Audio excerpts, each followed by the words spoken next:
Hello, मैं हूं मनीष चौरसिया। इस वीडियो में हम बात करेंगे केमिस्ट्री के चैप्टर नंबर थर्ड, जो कि नाइन्थ क्लास का है। इसमें देखेंगे कि कैसे केमिकल फार्मूले बनते हैं और कौन कौन से केमिकल्स इसमें पार्टिसिपेट करते हैं। क्या मेटल मेटल कंबाइन होकर केमिकल फार्मूला बना सकते हैं, या गैस गैस मिलकर बना सकते हैं, या मेटल और गैस यानी नॉन मेटल मिलकर फार्मूला को बनाएंगे। तो चलो स्टार्ट करते हैं कैसे फार्मूला को बनाया जाता है। तो यहाँ पे एक कॉमन सा नेम लिया है मैंने, वाटर H2O। ये हमारा कंपाउंड है। तो कंपाउंड कैसे बनते हैं? जब दो या दो से अधिक अधिक जो एलिमेंट होते हैं कंबाइन हो जाते हैं और एक नया प्रोडक्ट बनता है, तो हमारा होता है कंपाउंड। जैसे हाइड्रोजन प्लस ऑक्सीजन, यहाँ पे जो रिएक्शन होगी इन दोनों के बीच में, उससे हमारा क्या बनेगा? H2O बनेगा। तो हमें इस वीडियो में यही जानना है कि H2O कैसे बना है। तो यहाँ पे हाइड्रोजन लिया हमने और ये लिया ऑक्सीजन। हाइड्रोजन की वैलेंसी 1 होती है, जबकि ऑक्सीजन की वैलेंसी होती है 2। तो इनकी क्रॉस मल्टीप्लाई करेंगे, क्रॉस सेक्शन बोलते हैं। तो इससे आएगा H के पास गया 2 तो ये H2 हो गया, और ऑक्सीजन के पास गया 1 तो H2O हो गया। तो ये हमारा बना कंपाउंड जिसका नाम है वाटर, या हाइड्रोजन ऑक्साइड भी बोल सकते हो। इसका जो कॉमन नाम है हाइड्रोजन ऑक्साइड, और वैसे इसको बोलते हैं हम वाटर। तो यहाँ पे ये जो है वैलेंसी है, ये जो हमने लिख रखी है यहाँ पे 1 और 2 वो वैलेंसी है। तो वैलेंसी कैसे निकालते हैं? तो ये सब हमें पता चलेगा इलेक्ट्रॉन कॉन्फ़िगरेशन से। तो इलेक्ट्रॉन कॉन्फ़िगरेशन कैसे करेंगे? तो कोई सा एलिमेंट लेते हैं, चलो हमने कार्बन ले लिया जिसका एटॉमिक नंबर होता है 6। तो जब इसके इलेक्ट्रॉन कॉन्फ़िगरेशन करेंगे तो हमें इसमें पता चलेगा कि आउटर मोस्ट में कितने सेल, मतलब कितने इलेक्ट्रॉन है। आउटर मोस्ट जो सेल होता है कार्बन का, उसमें कितने इलेक्ट्रॉन रिक्वायरमेंट है, उस समय उसकी वैलेंसी का पता चलेगा।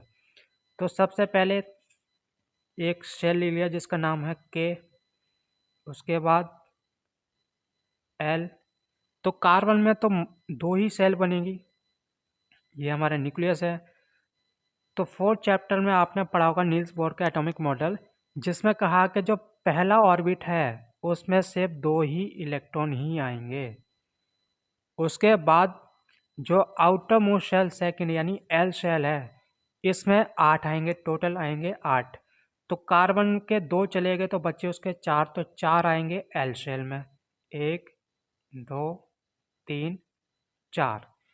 तो ये जो 4 है, अब इसको 8 पूरा करने के लिए, ऑक्टेट पूरा करने के लिए 4 और चाहिए। तो इसकी वैलेंसी हो जाएगी 4। लेकिन आप 10th क्लास में पढ़ोगे कि जो कार्बन होता है ना, तो ये किसी को अपने 4 इलेक्ट्रॉन देता है ना किसी से लेता है, ये सिर्फ शेयरिंग करता है। तो कार्बन की वैलेंसी कितनी आ गई? 4।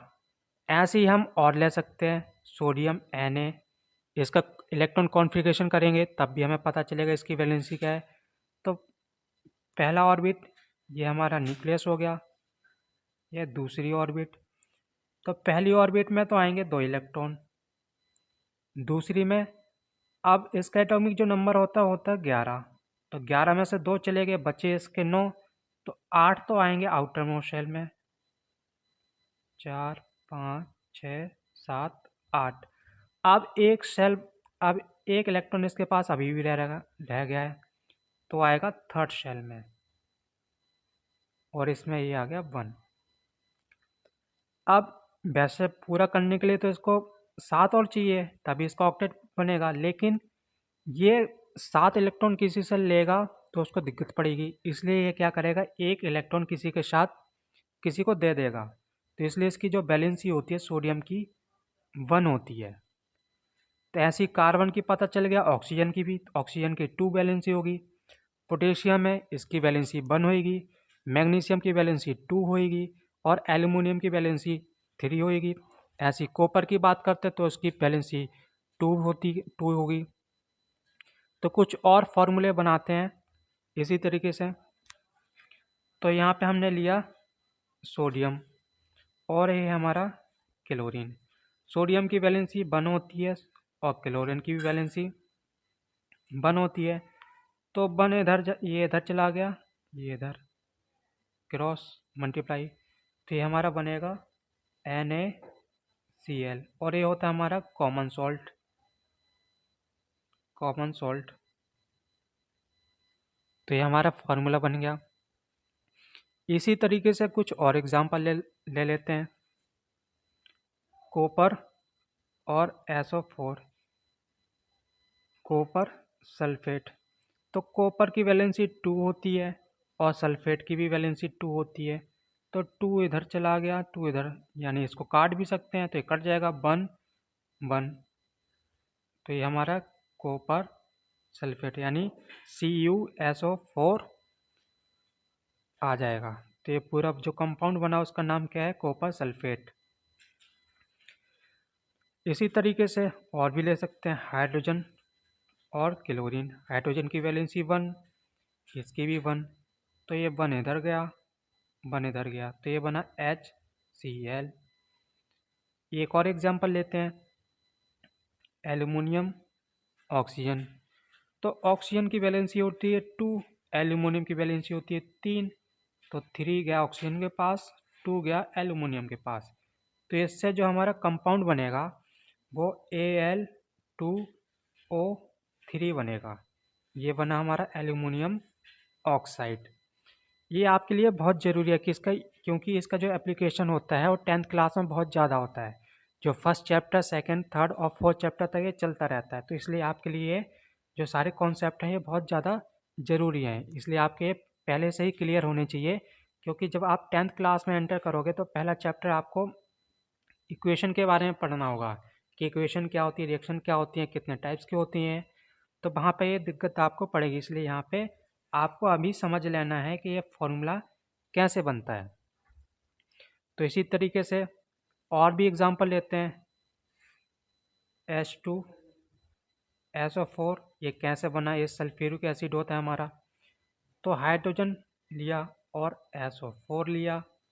इसकी वैलेंसी होती है 2, इसकी होती है 1। तो 1 यहाँ चला गया, 2 इधर चला गया, तो ये बन गया H2O। और ये H2O नहीं, H2SO4। ये हमारा सल्फ्यूरिक एसिड हो गया।